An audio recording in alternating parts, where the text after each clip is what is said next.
Hi friends, வாங்க இன்னைக்கு ஒரு கொரியன் ட்ராமாவோட ரீமேக் ஒரு ஜாப்பனீஸ் ட்ராமால பார்த்துடலாம். மேரி மை ஹஸ்பண்ட் ரீமேக் தான் இந்த ட்ராமா. வாங்க வீடியோக்குள்ள போலாம். ஃபர்ஸ்ட் டைம் பார்க்குறீங்கன்னா மறக்காம சேனலை சப்ஸ்கிரைப் பண்ணிருங்க. எபிசோட் ஸ்டார்டிங்ல ஒரு குட்டி பொண்ணு அழுதுகிட்டு இருக்கா. அவ தான் நம்ம ஹீரோயின் மைசா. அவ பக்கத்துல இருக்கிறது ரெய்னா, அவளோட பெஸ்ட் ஃப்ரெண்டு.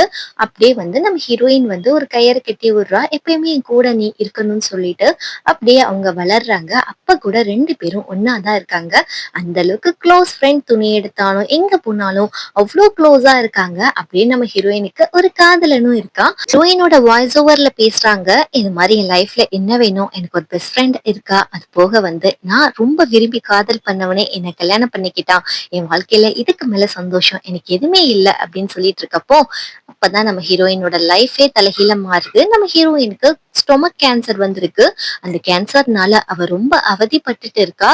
அப்ப அவ கூட யாருமே இல்ல. அவங்களுக்காக சில பேருக்காக நம்ம ஹீரோயின் என்ன பண்றானா, சில லெட்டர்ஸ் எல்லாம் எழுதி ஒரு என்வலப்குள்ள வச்சுட்டு இதெல்லாம் அவங்க நான் இறந்து போனதுக்கு அப்புறம் படிச்சு பார்க்கணும்னு ஆசைப்படுறா.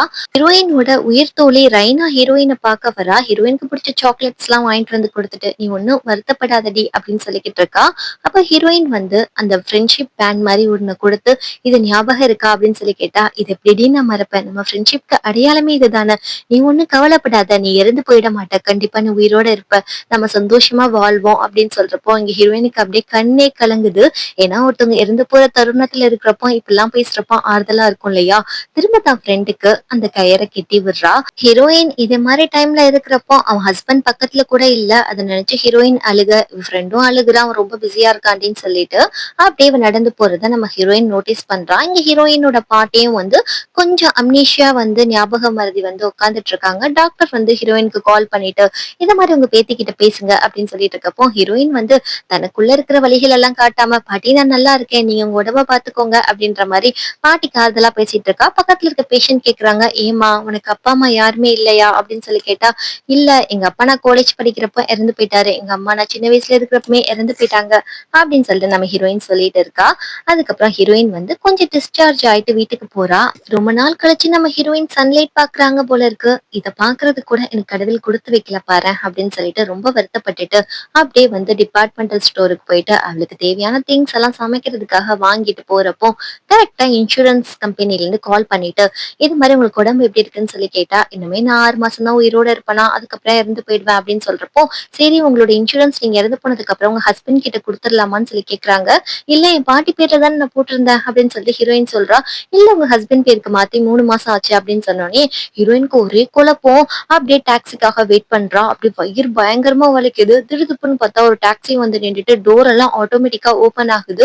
சரி கிடைச்சது வரைக்கும் போதும்னு சொல்லிட்டு ஹீரோயின் உள்ள போய் உட்கார்றா. டாக்ஸி வேற ரூட்ல போயிட்டு இருக்கு. என்ன நீங்க வேற ரூட்ல போறீங்க அப்படின்னு சொல்லி கேட்டா, அந்த டாக்ஸி டிரைவர் சொல்றாரு, இந்த ரூட் உனக்கு ரொம்ப மனசுக்கு ஆறுதலா இருக்குமா அப்படின்னு சொன்னா, வெளியே பார்த்தா கிளைமேட் எல்லாம் பயங்கரமா இருக்கு. ஏன்னா வின்டர் சீசன் வர்றதுக்கு முன்னாடி வின்டர் வந்துருது, ஸ்ப்ரிங் வந்துருது. இதெல்லாம் நம்ம ஹீரோயின் பார்த்துட்டு இப்பதான் மனசுக்கு ரொம்ப சந்தோஷமா இருக்கு, அப்படியே ஹாப்பியா இருக்கா. அதுக்கப்புறம் அவரோட லொகேஷன் வந்துருது. காசு கொடுக்க போறப்போ, வேண்டாமா நீ தான் சொன்ன இல்லையா உங்க அப்பாவும் ஒரு டிரைவர்னு சொல்லிட்டு, நான் இன்னைக்கு டிரைவிங் பண்றது லாஸ்ட் டே, இது என் பொண்ணா உன்னை நினைச்சு உனக்கு ஃப்ரீயாவே இந்த டிரைவிங் பண்ணதா இருக்கட்டும், நீ எப்பயுமே நல்லா இருப்பா. இப்ப மணி 3 ஆயிடுச்சு, இந்தா 3 மணி ஸ்நாக்ஸ் சாப்பிடு அப்படின்னு சொல்லிட்டு கொஞ்சம் சாக்லேட்ஸ் கொடுக்குறாரு.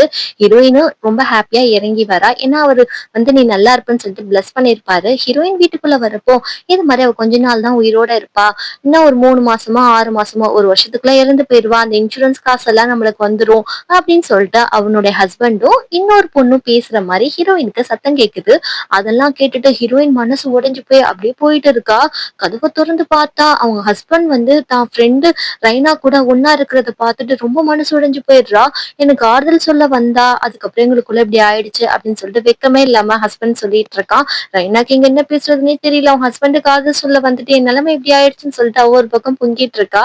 என் ஹஸ்பண்ட் கேக்குறான், நீ இறந்து போனதுக்கு அப்புறம் நான் கல்யாணம் எல்லாம் பண்ணிக்க கூடாதா, நீ ஏன் இவ்வளவு சீரியஸா எடுத்துக்கிற அப்படின்னு சொல்லிட்டு ஹீரோயின் கேக்குறப்போ, நான் இன்னும் செத்து கித்து போலையே, உயிரோட தானே இருக்கேன், இப்பயே எதுக்கு நீ இன்னொரு பொண்ணு கூட ஒன்னா இருக்கிற, உங்க ரெண்டு பேத்துக்கு எவ்வளவு நாள் பழக்கம் அப்படின்னு சொல்லிட்டு இவ கேக்குறப்போ, இவன் 6 மாசம் சொல்ல அவ 1 மாசம் சொல்றா. இப்படி மாத்தி மாத்தி சொல்லல ஹீரோயினுக்கு டவுட் ஆயிடுச்சு.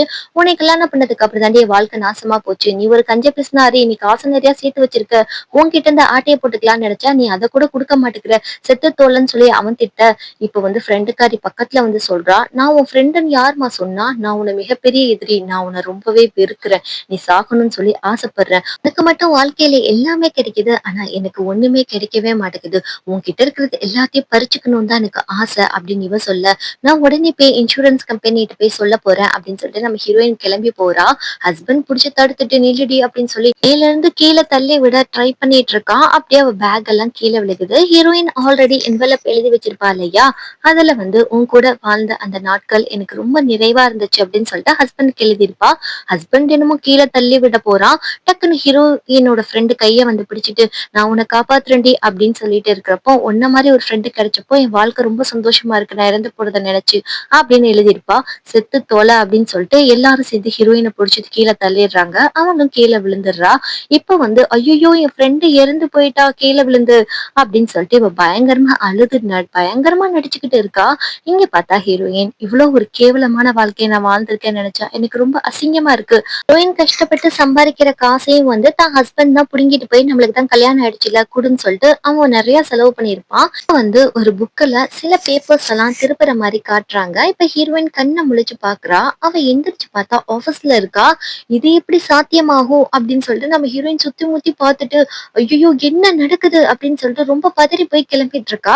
அங்க பார்த்தா சண்டால பாவி புருஷக்காரன் நின்றுகிட்டு ஹாய் செல்லக்குட்டி அப்படின்னு சொல்லிக்கிட்டு இருக்கான். ஐயோ இவனா அப்படின்னு சொல்லிட்டு இந்த பிள்ளை பதறி போய் லிப்ட்ல போய் ஏறி நிக்க, அதுக்கப்புறம் அவன் சும்மாவா இருக்கான், பக்கத்துல வந்து நின்றுட்டு நம்ம ஹீரோயின் கையை டச் பண்ண அவளுக்கு அப்படியே கம்பளி பூச்சி ஏறின மாதிரி அப்படி அருகருப்பா இருக்கு.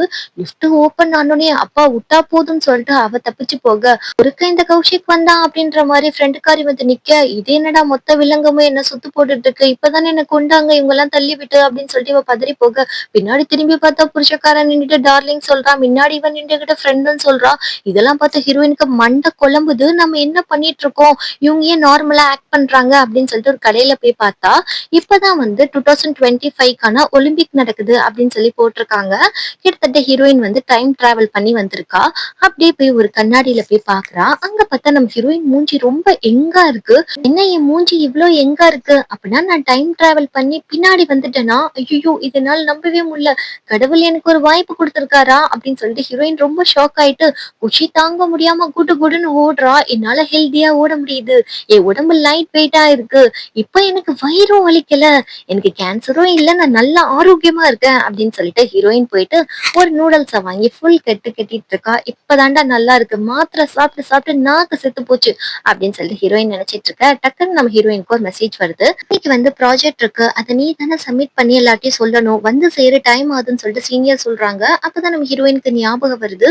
பேக்ல எடுத்து பார்த்தா அந்த டாக்குமெண்ட்ஸ் எல்லாம் வச்சிருக்கா. சரின்னு சொல்லிட்டு அடிச்சு புடிச்சிட்டு வெளியே போறா. அங்க போய் பார்த்தா அவசரத்துக்கு பஸ்ஸும் நிக்க மாட்டேங்குது, காரு நிக்க மாட்டேங்குது, ஒண்ணும் நிக்க மாட்டேங்குது. ஒரு காரை பிடிச்சு போனா டிராபிக்க பார்த்தா 1/2 கிலோமீட்டருக்கு நிக்குது. இதெல்லாம் உனத்துக்கும் வேலைக்கு ஆகாது அப்படின்னு சொல்லிட்டு ஹீரோயின் நினைச்சுக்கிட்டு இருக்கா. யாருக்கெல்லாம் டிராபிக்ல நிக்கிறப்போ கடுப்பாகும்னு சொல்லிட்டு மறக்காம கமெண்ட் பாக்ஸ்ல சொல்லிடுங்க.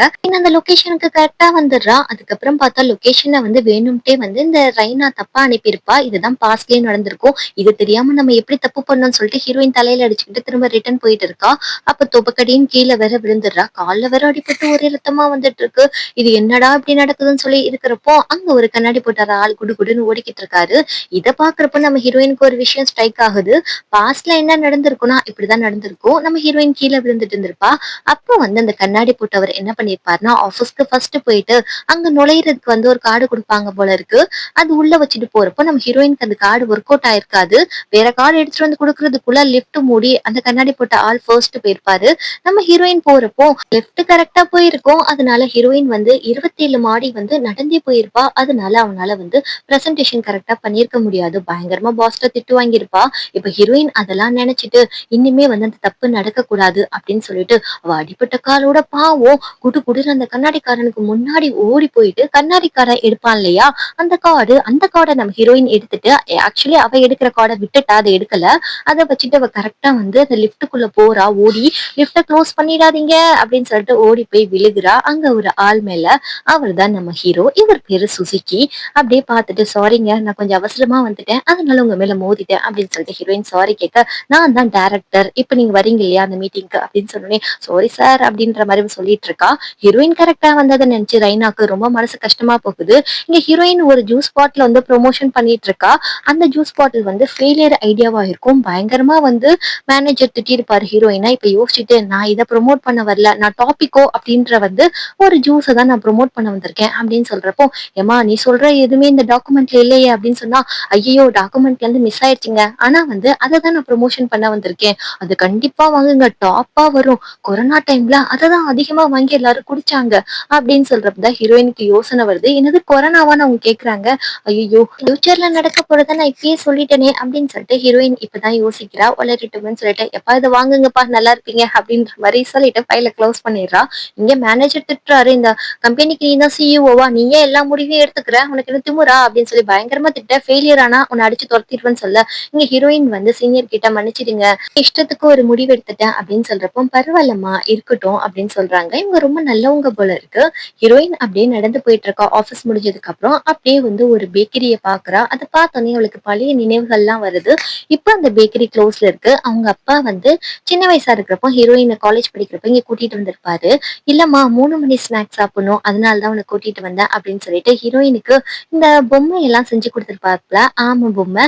இத மாதிரி அப்பா உனக்கு எப்ப கஷ்டத்துல இருந்தாலும் சரி அப்பா வந்து உனக்கு உதவி செய்ய வருவேன் அப்படின்ற ஒரு வார்த்தையை சொல்லியிருப்பாரு. இப்பதான் நம்ம ஹீரோயின் யோசிச்சு பாக்குறாங்க. அந்த டாக்ஸி டிரைவர் சொல்லியிருப்பாரு இல்லையா 3 மணி ஸ்நாக்ஸ் சாப்பிடுமா லேட் ஆகுதுன்னு சொல்லிட்டு. அதுக்கப்புறம் நம்ம ஹீரோயின் அந்த சாக்லேட்ஸ் எல்லாம் எடுத்து பாக்குறா. அதுல ஒரு சாக்லேட் மட்டும் சாப்பிட்டுட்டு அதுல வந்து இந்த ஆம பொம்மை இருக்கு. அப்பனா வந்தது அப்பா தானா, எனக்கு இன்னொரு வாழ்க்கைய அவர் தேடி கொடுத்திருக்காரா, அப்பா நீங்க வந்து எப்பயுமே என் கூட தான் இருக்கீங்களா அப்படின்னு சொல்லிட்டு இவ அழுதுட்டு இருக்க. வீட்டுக்கு போயிட்டு சரின்னு சொல்லிட்டு கண்ணாடி பார்த்துட்டு இருக்கா. ஹீரோ சொல்லியிருப்பா அந்த ஸ்கார்ஃப் உனக்கு நல்லாவே இல்ல, இது அவுத்துடுன்னு சொல்லியிருப்பான். அதே மாதிரி ஹஸ்பண்ட் என்ன சொல்லியிருப்பான்னா அந்த ஸ்கார்ஃப் நல்லா இருக்குன்னு வேற சொல்லியிருப்பான். நெக்ஸ்ட் சீன்ல வந்து நம்ம ஹீரோ என்ன பண்றான்னா, ஹீரோயின் வந்து பிரசன்டேஷன் கொடுத்திருப்பா இல்லையா, அதை வந்து ஓபன் பண்ணி பாக்குறான். டாபிக்கோ அப்படின்ற ஜூஸ் புதுசா இருக்கே அப்படின்ற மாதிரி கொஞ்சம் யோசிச்சு பாக்குறான். இப்ப நம்ம ஹீரோயின் என்ன பண்றாங்கன்னா, நம்மளோட ரெய்னா வந்து கூப்பிட்டுருப்பா அது மாதிரி பார்ட்டி பண்ணலாமான்னு சொல்லிட்டு, வரலன்னு சொன்னா இவளுக்கு டவுட் ஆயிரும்னு சொல்லிட்டு நம்ம ஹீரோயின் போறாங்க. என்னடி இப்படி விட்டுட்டு போயிட்டேன் என்ன ஆபீஸ்ல, நான் உன்னை எவ்வளவு மிஸ் பண்றேன் தெரியுமா, உன்னை அவ்வளவு லவ் பண்றேன் அப்படின்னு போட்டுட்டு இருக்கா. இங்க வந்து ரைனாவுடைய பாய் ஃப்ரெண்ட் வந்துட்டு இருக்கான். ஏய் இன்னைக்கு பில்லு நான் தான் பே பண்ணுவேன் அப்படின்னு சொல்லிட்டு ரைனா ரொம்ப குஷியாக எல்லாருமே ட்ரிங்க்ஸ் பண்ணிட்டு இருக்காங்க. இந்த 2 பசங்களுமே இந்த ரைனாவை தான் ரொம்ப பெருமையா பேசுறாங்க. இன்னசென்டான பொண்ணு அப்படின்னு சொல்லிட்டு, நான் எவ்வளவு நல்ல பொண்ணுன்னு என் ஃப்ரெண்டுக்கு தான் தெரியும் அப்படின்னு சொல்றப்போ, சீ கருமம் தள்ளி போ அப்படின்னு சொல்லிட்டு இவ எந்திரிக்க, டக்குன்னு அங்க இருக்க ஒரு பியர் வந்து நம்ம ஹீரோயின் மேல ஃபுல்லா ஊத்திடுது. இத மாதிரி என்ன ஆச்சு, வா உனக்கு வாஷ் பண்றேன் அப்படின்னு சொல்லிட்டு 2 பேரும் சேர்ந்து ரெஸ்ட் ரூம் போயிட்டு இருக்காங்க. அதான் நம்ம ஹீரோயினுக்கு பாஸ்ட்ல நடந்த விஷயங்கள் ஞாபகம் வருது. நான் எவ்வளவு நல்ல பொண்ணுன்னு சொல்லிட்டு என் ஃப்ரெண்டுக்கு தான் திடீர்னு சொன்னோனே, என் ஃப்ரெண்டு ரொம்ப இன்னசென்டானவ அப்படின்னு சொல்லிட்டு ஹீரோயின் லூஸ் மாதிரி சொல்லி சிரிச்சுட்டு ரெஸ்ட் ரூம் போறேன் அப்படின்னு இவ போறப்பதான் அந்த ஓவர் ஃபுல்லா நம்ம ஹீரோயின் மேல கொட்டி இருக்கும். இது என்னோட தப்பு தான், திரும்ப திரும்ப நான் அதே தப்பு பண்றேன்னு சொல்லிட்டு ஹீரோயின் சொல்றா. சரி நீ வந்து ரொம்ப நாள் ஆயிடுச்சு இல்லையா, நீங்க 2 பேரும் எவ்வளவு நாள் தான் லவ் பண்ணுவீங்க, இன்னும் கல்யாணம் பண்ணிக்கிறேன், நம்ம 2 பேர் குழந்தைங்க சேர்ந்து ஒன்னா வளரும்னு சொல்லிட்டு இவ சொல்லிட்டு இருக்கா. அட சண்டால பாவி, என் வாழ்க்கை கெடுக்கிறதுக்கு உனக்கு என்னடி அவ்வளவு குறி அப்படின்னு சொல்லிட்டு ஹீரோயின் ஒரு பக்கம் நீ நினைக்கிறது எதுவும் நடக்காதுன்னு நினைச்சிட்டு இருக்கப்போ, இங்க வந்து எல்லாரும் ஒலிம்பிக் மேட்ச் பார்த்துட்டு இருக்காங்க. ஹீரோயின் போயிட்டு புருஷங்காரன் கிட்ட சொல்றா இந்த மாதிரி வந்து ஜப்பான் தான் ஜெயிக்கும் அப்படின்னு சொல்றப்ப, ஜப்பான் ஜெயிக்காது அப்படின்னு ஷோரா சொல்லிட்டு இருக்க. ஹீரோயினுக்கு தான் தெரியுமே பாஸ்ட்ல இருந்து வந்திருக்கனால எல்லாமே, அதனால வந்து பாஸ்ட்ல என்ன நடந்துச்சுன்னு காட்டுறாங்க. ஜப்பான் ஜெயிச்சோடனே இந்த உலகமே சந்தோஷமா இருக்கு, நம்ம வந்து சந்தோஷமான வாழ்க்கைய ஆரம்பிக்கணும், கல்யாணம் பண்ணிக்கலாம் அப்படின்னு சொல்லிட்டு ப்ரப்போஸ் பண்ணிட்டு ஹீரோயினுக்கு கிஸ்ஸும் பண்ணியிருப்பான். இந்த பக்கியும் சரின்னு சொல்லி இருக்கும். இப்ப வந்து இவ யோசிச்சு பாக்குறா, இப்ப இதுதான் நடக்க போகுது, அது நடக்க விடக்கூடாது அப்படின்னு சொல்லிட்டு இருக்கப்போ ஜப்பான் கரெக்டா ஜெயிச்சிடுது. ஏய் இந்த உலகமே இவ்வளவு சந்தோஷமா இருக்கு, நம்ம 2 பேரும் சந்தோஷமா இருப்போம்னு சொல்லிட்டு இவன் கிஸ் பண்ண வரா. டக்குன்னு நம்ம ஹீரோயின் விலகிக்கிறா. அப்படியே இந்த கிஸ் போயிட்டு நம்ம ரைனாவுடைய பாய் ஃப்ரெண்ட் வாயிலே நச்சுக்குன்னு விழுந்துடுது. இப்ப அவனுக்கு ரொம்ப எம்பரஸ்மெண்டா ஆயிடுது. அந்த இடத்துல எல்லாருமே சிரிக்கிறாங்க, அந்த பொண்ணு ரிஜெக்ட் பண்ணிடுச்சுன்னு சொல்லிட்டு இவன் வேற கத்திட்டு கிடக்கான். அப்படியே ஹீரோயின் வந்துட்டு ஆபீஸ்ல என்ன பண்றானா, இது வரைக்கும் நடந்த எல்லா இன்சிடென்ட்டுமே எழுதி வைக்கிறா. இது மாதிரி அடுத்தடுத்து என்ன நடக்க போகுது எல்லாத்தையும் சொல்லிட்டு அப்படியே யோசிச்சுட்டே அந்த கிட்டையில வந்து சுடுதண்ணி வைக்கிறப்போ அது ரொம்ப ஹீட் ஆயிடுது. ஹீரோயின் தோட போறா. டக்குன்னு வந்து நம்ம ஹீரோ என்ன பண்றானா தட்டி விட்டுறான். அதனால நம்ம ஹீரோ கையில பயங்கரமா அடிபட்டுருது. ஹீரோயின் ஐஸ் கட்டி எடுத்துட்டு வந்து வைக்கிறேன் அப்படின்னு சொல்லிட்டு வச்சுக்கிட்டு இருக்கா.